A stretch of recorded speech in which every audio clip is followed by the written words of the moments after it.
Hey guys, it's Jason over at Kaiser Willys, and today I'll be discussing coils. These are our ignition coils that we have here at the shop. All of them have internal ballast resistors. That means that you don't actually have to have an external resistor. So we're going to be testing to make sure that these are all good.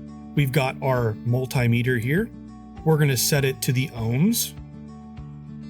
We'll grab our nodes. Here we have our 6-volt coil.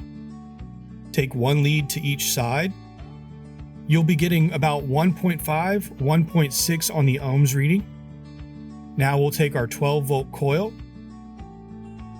You'll be getting roughly 3.6, 3.5, somewhere in that range for the ohms reading. And then we've got our 24-volt coil.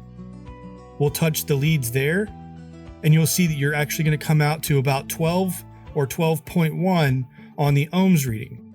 These are all good coils. That tells you there you don't have a dead short. I hope this helps. Thanks for watching.